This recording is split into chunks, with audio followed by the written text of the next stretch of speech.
Fala pessoal, bom dia, tudo bom? Beleza?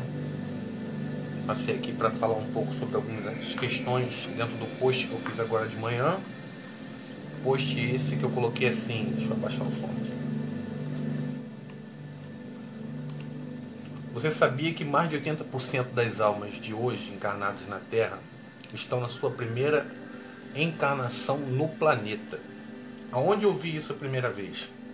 Com o professor Laércio Fonseca.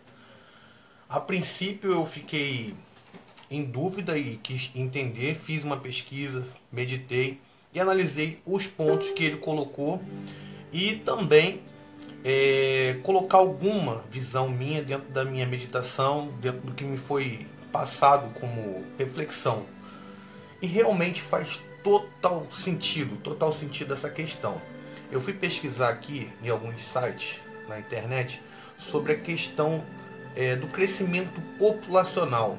Eu não vou ficar lendo tudo que está no site, né? Obviamente, porque tem uma, duas, três, cerca de umas 15 abas aqui no meu computador, aqui na minha frente, falando sobre o crescimento populacional ou crescimento demográfico.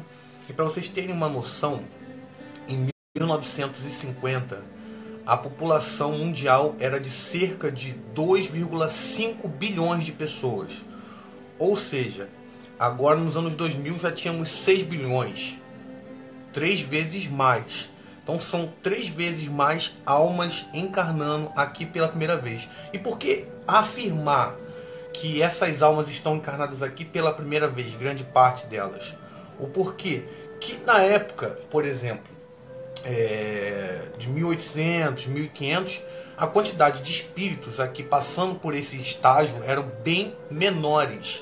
Porque a quantidade de cidade, de construção e de pessoas mesmo eram menores. Automaticamente, menos almas encarnadas. Lembrando que nós passamos por estágios nos projetos planetários e nós estamos passando por uma fase de transição. Então, todos os planetas que passaram já de prova e expiação para um planeta de regeneração, automaticamente eles vão migrar pessoas, seres, almas para planetas condizentes com o que está acontecendo aqui na Terra. Por exemplo, a gente fala muito do esvaziamento do umbral. O que está acontecendo com o esvaziamento do umbral? Os seres que não estão mais condizentes com a vibração terrestre, eles vão ser relocados para os orbes condizentes com a sua vibração. Então, nesse momento aqui de encarnação, que está acontecendo esse crescimento populacional com o desenvolvimento da tecnologia, muitos espíritos quiseram vir para cá e também muitos foram enviados para cá para passar desse estágio que estamos agora vivendo, que é de transição, que eu já falei, aonde também foi comentado da troca do comando planetário. O pessoal fala muito do comando Astar. O comando Astar, ele só está presente nesses períodos de Era das Trevas para a Era da Luz. Todos nós já estamos ascendendo para a quinta dimensão, como é dito aí? Não, não é bem assim. É tudo uma questão de consciência. A quinta dimensão é em relação à questão vibracional do espírito, sendo que sabemos que somos corpos interligados com outros corpos, corpos físicos, corpos extrafísicos, corpos mentais, e todos eles estão interligados. Então, a afirmação do Laércio Fonseca é muito plausível se você analisar do seguinte ponto. Como havia menos almas encarnadas, menos almas encarnadas na questão de termos pessoas aqui, automaticamente as que estão aqui agora, que são 5 bilhões ou 6 bilhões a mais do que em 1900, por exemplo, pode sim afirmar-se que essas almas estão aqui encarnando pela primeira vez, porque muitas almas que estão encarnadas aqui são semelhantes ao que aconteceu lá na época da Atlântida. Na Atlântida também foi migrado, aqui na época de Capelas, esse lado de Capela foi levado para a Atlântida para aquele momento final de transição. Aqueles espíritos que estavam encarnados lá na época da Atlântida estão vivos aqui, encarnados, melhor chamando, até agora? Não. Muitos ascensionaram e outros que não estavam condizentes, como agora, nesse período da Terra, foram relocados para outros planetas. Lembrando que existem planetas que também estão passando por outras fases mais avançadas e mais primitivas do que a nossa. Então, os planetas que têm essa questão tridimensional de existência, eles são como se fossem laboratórios, porque nós sabemos que essa máquina que nós temos aqui tridimensional, ela é só uma questão de, como é que eu vou dizer para vocês? De um estágio, tá? É um experimento para a evolução da mônada, vamos chamar assim, dessa forma, fica mais bonitinho. Toda vez que eu acendo essa luz aqui, eu fico suando igual um porco. Aqui é muito quente, não adianta. Se ligar o ventilador, fica... Ah, tá. Eu peguei outra questão, acho que deu para ficar claro, né? Mas eu vou fazer um vídeo específico lá no canal, tá? Falando sobre os outros pontos. É que essa live aqui foi dentro dessa postagem que eu coloquei agora de manhã. Bom dia, Gi.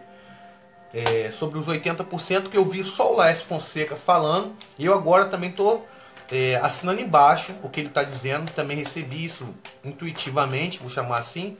Que a confirmação dos seres das estrelas, que isso é verdade, tá? Isso é fato. Um ponto que eu discordo lá do professor é que ele acredita que os seres extraterrestres não são capazes de viajar para outros planetas em naves. É uma questão muito errada, na minha opinião. Por quê? O conceito de tecnologia, ele não está ligado ao conceito moral. Você pode ser um ser que não tem nenhum tipo de moralidade e ser muito evoluído tecnologicamente. Tanto que nós, por mais que não sejamos assim, como é que eu vou dizer, o ápice da tecnologia do nosso universo, nós estamos crescendo tecnologicamente, desenvolvendo o conhecimento. Ao mesmo tempo, vemos atrocidades dentro do contexto da tecnologia. Nós criamos a tecnologia, mas usamos ela muitas das vezes de forma errada. Então, os seres extraterrestres em outros planetas sim podem migrar de um plano para outro, tá? Você evolui como ser, uma espécie como a nossa. Ela chega a tal ponto que consegue desenvolver naves para viajar no espaço. Qual o impedimento disso? Porque uns seres como o próprio diz que nosso sistema solar, aliás, a nossa galáxia, ela foi criada de dentro para fora. E no centro da sua galáxia existem o maior aglomerado de estrelas. Automaticamente, um grupo maior de planetas. E esses planetas que estão no centro da galáxia, eles são bilhões de anos mais evoluídos do que o planeta Terra.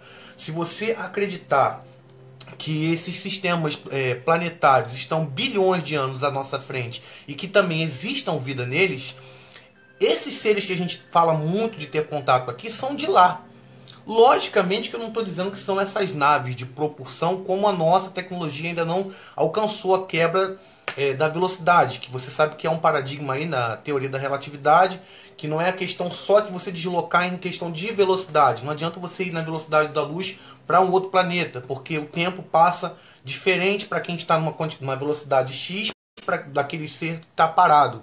Então há esse contraponto, sabemos disso. Não desenvolvemos ainda essa questão das naves aqui dessa forma, mas essa tecnologia já existe sim. Então, os extraterrestres, eles podem sim criar naves para viajar de um planeta para outro. Eu não estou dizendo aqui que de uma galáxia para outra, dependendo da tecnologia dos extraterrestres, seja simples de você migrar do ponto A para o ponto B. Mas eu acredito que quando você trabalha com a quântica, você trabalha dimensionalidade. E você pode sim quebrar essa frequência vibracional e se transmigrar do ponto A para o ponto B.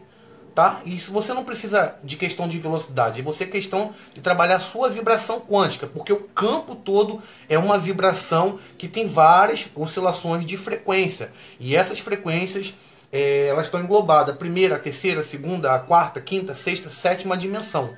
Tá beleza?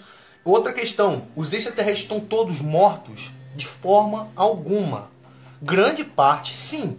Mas se você partir da premissa que todos os seres que vivem em outros planetas tridimensionais que têm vida são extraterrestres, não há como nós afirmarmos que todos eles são espíritos. Muitos que trabalham aqui nas colônias astrais são espíritos? Sim e não.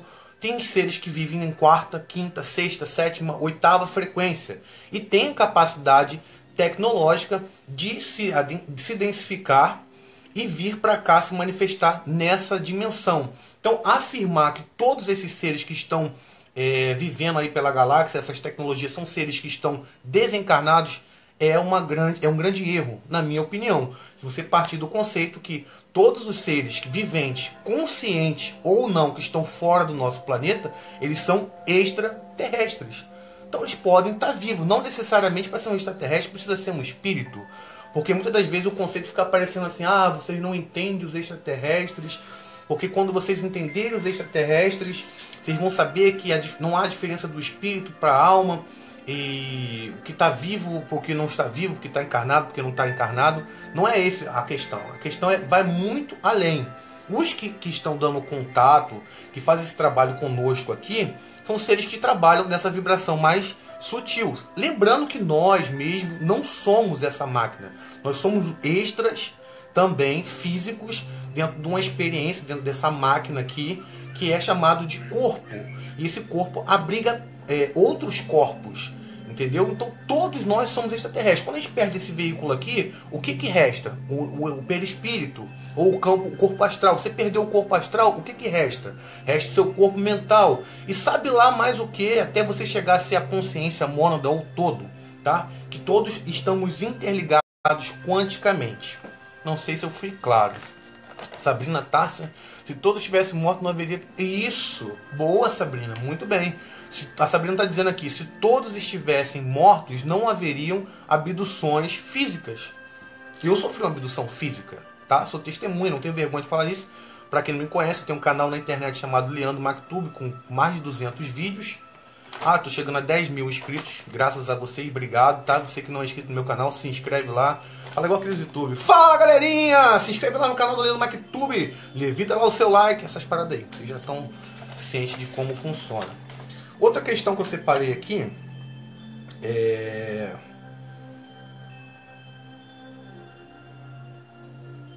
Ah, sim, sobre os mentores. Na verdade, eu peguei essa questão lá do bate-papo, tava focando com a Kátia Monteiro, e eu tava só de butuca, só ouvindo, né? A questão dos mentores permitirem o assédio. Ou então aquela questão que o pessoal... Ah, mas se existe extraterrestre bonzinho, por que eles não fazem nada? Por que eles não intervêm? Porque não é para intervir. Nós, se fôssemos boa coisa, não estaríamos encarnados aqui. Quando nós alcançarmos um nível de consciência mais elevado, nós também vamos entender, muitas das vezes, o que nós estamos passando aqui agora, que é um experimento, tá? Nós estamos aqui para aprender. Infelizmente, muitas das vezes com dor, com sofrimento, com dificuldade, e o mal, ele não respeita o seu livre-arbítrio. O mal, ele interfere na vida. Eu vou até pegar para vocês aqui uma outra questão que eu coloquei, eu acredito que foi ontem à noite, na minha página do Facebook, aqui no Facebook, né, que eu não estou no YouTube, que é sobre o Thanos. Thanos do filme Guerra Infinita, da Marvel, onde as pessoas estavam colocando ele como bom. Por que ele como bom? Porque a ideia dele era trazer o equilíbrio ao universo, tá? Mas assim, será que os fins justificam os meios? E eu coloquei uma seguinte nota. O problema de Thanos, na minha opinião, é que para Thanos os fins justificam os meios. Este é o grande problema desse século. Não que eu seja a pessoa mais apropriada para dizer que sou a favor do politicamente correto. E não sou totalmente. Eu acredito que não pode haver libertinagem. Todavia, libertinagem dentro desse contexto nos leva a refletir dentro dos aspectos vividos aqui na vida real. Lógico que eu estou falando aqui de filme, estou falando de filme. Sendo que os filmes são muitas das vezes um reflexo do nosso subconsciente que está ligado a coisas que ainda não entendemos ainda. Eu acredito que ele foi muito inteligente, diferente de todos os outros vilões vistos nas telonas. Muito sagaz, ele não é aquele cara de ficar fazendo coisas parafatosas e rindo. Ele tinha um objetivo, ele buscou o poder, assim como outros aqui, vamos citar o Adolf Hitler, tá? Que o cara super sábio, admiradores das artes, vegano, tal. E assim, será que os fins deles, assim, os princípios dele eram corretos, moralmente falando? Para mim, não. Eu não sou apesar de trazer o pessoal da sabedoria hiperbórea, me perdoem, mas é a minha opinião que o Hitler foi um traste. tá? E ele deve estar num lugar que é devido com a vibração dele. Diferente de todos os outros vilões de Natterlon que eu falei, né? Entretanto, se analisarmos pela questão da boa intenção, automaticamente é perceptível o seu radicalismo em seu método para um universo melhor.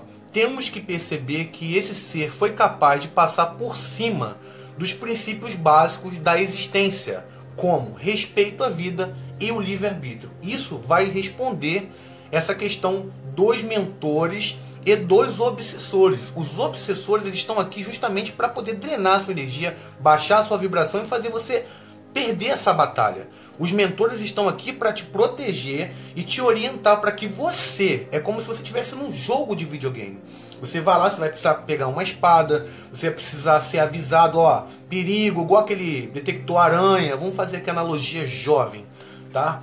Para que você não seja a vítima contínua do assédio. Agora ele vai interferir diretamente só se isso implicar no seu plano de encarnação. Você pode chamar do seu plano kármico também. Lembrando que nós temos o plano kármico, aliás, o karma pessoal e o karma coletivo. Muitas dessas almas que estão encarnando aqui agora têm uma densidade muito grande e tem um karma para se pagar, tá? E isso automaticamente gera uma egrégora diferenciada no planeta, influenciando os outros irmãos. Porque a gente fala muito de massa crítica. Uma pessoa aqui que eu acompanho também, que eu acredito muito no que fala nessa questão da massa crítica, é a Mônica de Medeiros. Ela diz que a gente não precisa alcançar os 100% de iluminação na Terra. Seria o ideal? Seria o ideal. É o ideal. Sendo que a gente sabe que muitos seres que estão encarnados aqui agora, eles estão numa fase muito primitiva. Eles estão só passando por uma fase de experimentos nessa realidade, para que quando transcendermos para um planeta de regeneração, eles sejam realocados para um outro estágio, mas já com essa experiência embutida no seu espírito, no seu ser, entendeu? Então tudo é feito assim, nada é ao léu, é tudo planejado, tudo cronometrado. Essas outras civilizações que vocês perguntam para onde que foi, sumiu, que vocês veem aí do alienígena do passado, os astronautas antigos, os Anunnakis, falando dos Atlantes, os Lemurianos, esses seres passaram por esse mesmo estágio que nós vamos passar. Estamos no comecinho agora, quando você ouve falar das crianças cristais, crianças opala, crianças índigo, que somos a geração índigo, nessa geração minha e um pouco mais para trás também, que é esse preparo para os nossos filhos, para os nossos netos, para virem essas informações através da internet, através de contatados,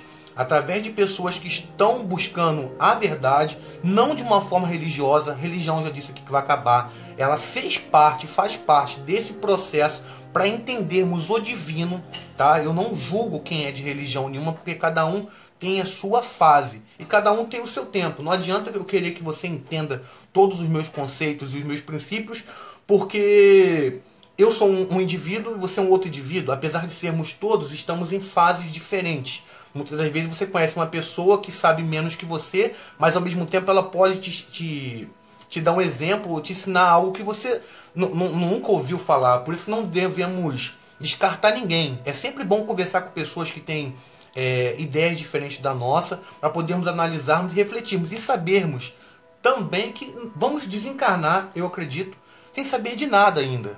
A gente está falando do contexto Terra nesse atual momento de transição planetária. Tá? Existem muitas questões para poder serem passadas à frente. Essa própria questão da dimensionalidade, contato com os seres extraterrestres, a desmistificação do fenômeno UFO,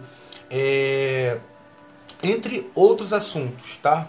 Eu acho que por hoje é só nessas questões que eu coloquei aqui do Thanos, das naves extraterrestres, dos seres extraterrestres estarem mortos ou não, e dos espíritos estarem aqui na primeira encarnação. Eu ia falar um pouco sobre o fator RH negativo, mas eu achei um pouco de viagem o artigo mais, vou botar assim, contundente do Tono Cosmo. É um site aqui do Tono Cosmo, o site do Tono Cosmo, tonocosmo.com.br.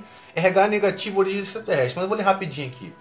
Os seres humanos têm 4 tipos sanguíneos gerais: A, B, AB e O.